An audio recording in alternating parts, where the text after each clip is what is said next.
Hey there, folks. Welcome to HQ Spotlight on CBS Sports Network. I'm Tommy Train with you on this Friday. And this hour, we're leading up to EFL Championship Soccer. Top of next hour, we start this show with what continues to be the story of the day. And that's Micah Parsons and the trade that sent the All-Pro pass rusher from Dallas to Green Bay. Happened around 5 p.m. Eastern last night, sent shockwaves across the NFL. And earlier in the day had been reported that the Cowboys were open to trading their 26-year-old star in his prime. Parsons, about a month ago at camp in Oxnard, California, had requested a trade, added comments about how negotiations led to both sides at an impasse. So here are the trade details. Green Bay gets Parsons just in time for their Week 1 game against the Lions at Lambeau on CBS. Dallas gets 2 first-round picks and 3-time Pro Bowler Kenny Clark to add depth to that D-line in Big D. Parsons will return to Jerry World Week 4 when the Packers visit the Cowboys. Here's Jerry Jones from his press conference last night. The minute that we saw that we were quite possibly were going to have an issue about whether or not we could do a contract or not, that gave us time, that gave us imagineering. That coupled with bringing in a new coach and bringing in a new staff, we felt it fit for us to have more players, more excellent players, if we do a good job of acquiring those players, plus have a team this year that would give us a better chance, dare I say that? But absolutely, it's not a zero that we're dealing with as far as how much better that we were trying to be, even not having Micah. Let's bring in someone who knows a thing or two about running a team, making a deal or two. That's Amy Trask, our NFL analyst and former CEO of the Oakland Raiders. This deal, Amy, as it always, by the way, great to be with you. It's one of those, like, I remember where I was. For me, I was right here on this set, breaking news, being the host. Where were you, by the way, when you learned of the Micah Parsons news, and what was your reaction? Tommy, where do you think I was? I was at the beach. And the news broke at the beach as well. It was a topic of conversation. And I had a number of reactions, both from an X's and O's and an on-field standpoint, as well as from a business and a legal standpoint.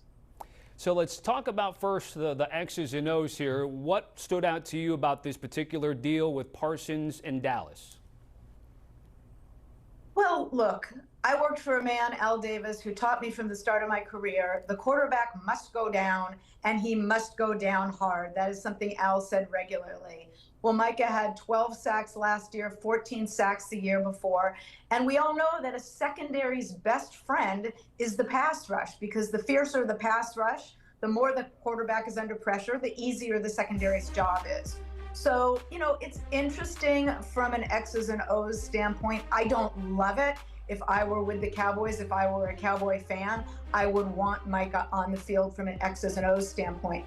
But there are some potential very positive impacts, if you will, from a business and a legal standpoint. Jerry may well have avoided, the Cowboys may well have avoided a grievance, a dispute with Micah. And beyond a Micah Cowboys dispute, there's broader implications to the manner in which this whole negotiation or non-negotiation was handled. They might have avoided a dispute for the NFL as a whole with the NFLPA. So there are those business impacts as well. Yeah, you bring up some interesting points. And with Micah Parsons, that 4-year, $188 million deal with 136 of that guaranteed puts him as the highest paid non-quarterback AAV at $47 million. That moniker previously went to TJ Watt at $41 million here. You mentioned sort of the X's and O's and the business side of things. And from the outside's perspective, Amy, with the Dallas Cowboys and Jerry specifically, with Dak Prescott, with CeeDee Lamb, the thought was that Micah was going to be in line with those other two. Why was it different this time with their star pass rusher? Well, something went off the rails, so to speak. We weren't behind the scenes, but we obviously all know of the issues as between the Cowboys and the agent and the lack of communication.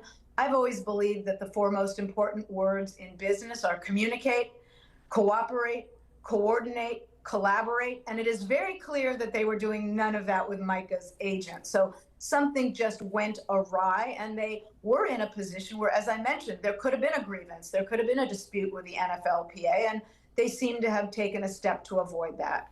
If you were to grade the trade for both the Packers and the Cowboys, what grades would you give? Who do you want first? Cowboys. I'm giving them an incomplete. And the reason is this.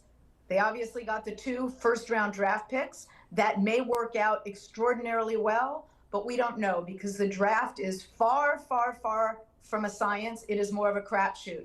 So until we see how they use those picks, I'm giving them an incomplete. So before I get to the Green Bay grade, let me just follow up then in terms of, again, you know what it's like to run a team in the locker room, the executive front office there. What type of message does this send for the Jones family to the team, the staff and the players by making this move? Tommy, I'm so glad you mentioned the locker room because a trade like this will have ramifications throughout the team. You're sitting there now, you're in that locker room, you're on that team, whether you're on defense or offense, you're looking at one another. You just lost one of your best players, if not your best player, certainly your best player on defense.